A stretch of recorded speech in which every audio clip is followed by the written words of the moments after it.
انا عايز اعرف هو مين مروان عطية ده؟ انا ما سمعتش عنه قبل كده بجد، اقسم بالله.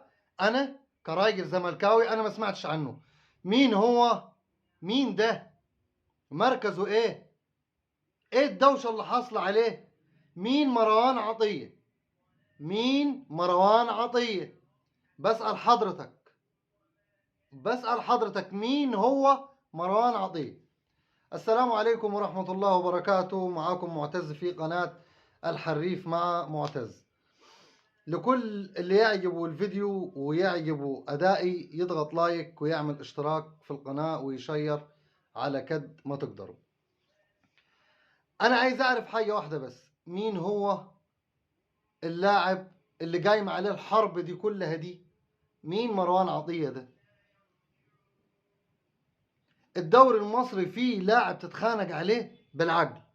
الدوري المصري فيه لاعب يتخانق عليه أكبر ناديين في مصر، أكبر ناديين في مصر يتخانقوا عليه. الأهلي والزمالك بيتخانق دلوقتي على مروان عطية ده.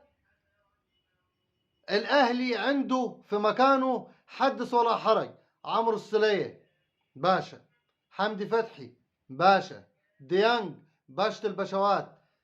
الزمالك إمام عاشور، أشرف رؤى، السيسي عمرو السيسي، دونجا، يعني كومبليت.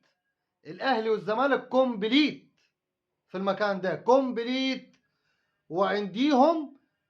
وعنديهم لعيبة أحسن لعيبة في مصر بل وأفريقيا.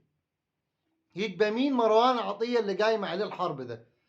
أنا اللي أعرفه إن الدوري المصري فستك فستك. هتأيدني، أنا عارف إن أنت هتأيدني، بس ما نجيش نعمل برومة جامدة ونفخم في لاعب وإن هو ما يستاهلش لا يرتدي تيشيرت الزمالك ولا هو يرتدي تيشيرت الأهلي. ما ينفعش كده، ما ينفعش كده. هو هيتحط فيه مبلغ ضخم. معلش انا بقول لك هيتحط فيه مبلغ ضخم، بس المصيبه يعني مصيبه الزمالك اكبر من الاهلي. هتقول لي ليه؟ هقول لك ليه. مصيبه الزمالك ان هو رئيس نادي الاتحاد قعد مع المستشار مرتضى منصور واداله وعد ان هو مروان عطية اللي انا ما اعرفوش ولا حد يسمع عنه، ان هو هيروح الزمالك في نظير انتقال محمود علاء للاتحاد. راح محمد مصلحي، وكالعادة على فكرة محمد مصلحي بيعملها كذا مرة مع الزمالك.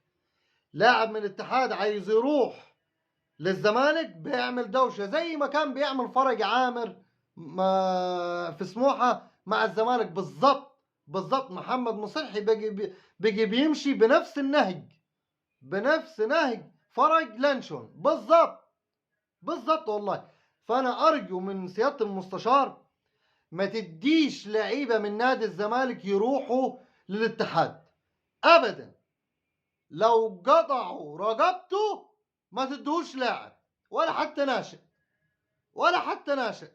معاك أندية الدوري كتير، أندية الدوري كتير. نادي الاتحاد خلاص بقي خط أحمر.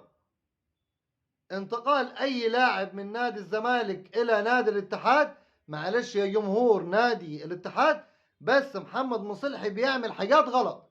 واحنا كنادي الزمالك والمستشار مرتضى منصور مش بيبخل عليه في أي لاعب، مش بيبخل عليه في اي لاعب. وعندكم امثله كتير ولعيبه كتيره، بس اللي بيعملوا ده ان يطلع مروان بيه عطيه ما عرفوش، يطلع ان هدا يمضي رغبه لان هو يروح النادي الاهلي. روح مش هتلعب، روح اقسم بالله ما هتلعب. وحتى لو جيت الزمالك مش هتلعب.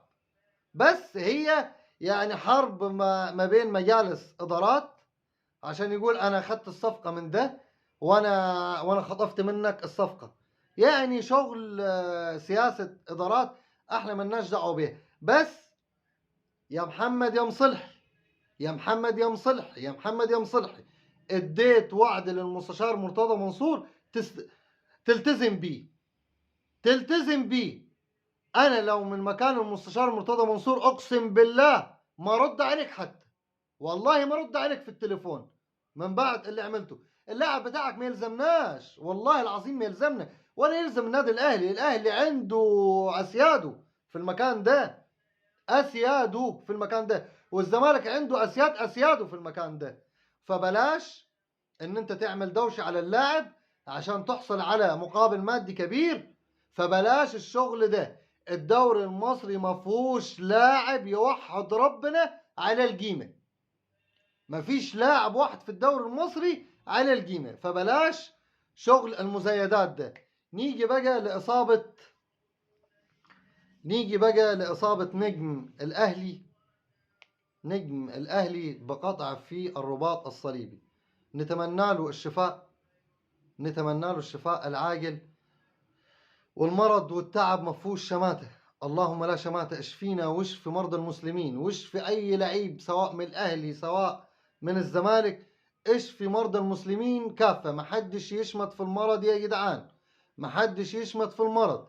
اللي يشمت في المرض ويضحك على المرض في قلة من جماهير الأهلي المندسة اللي هي منحرفة. ساعة إصابة شيكابالا اتريقوا عليه وقالوا فيه يعني اللي ما يتقالش. بقول لكم حرام عليكم، واتقوا الله. اتقوا الله في شغلكم، واتقوا الله في الكلمة اللي بتطلع من البق. اتقوا الله، اتقوا الله. احنا في أيام ما يعلم بيها إلا ربنا، وربنا يشفيه وربنا ياخد بيده، وإن شاء الله يرجع للملاعب أحسن من الأول. أشوفكم في فيديو جديد إن شاء الله. سلام عليكم.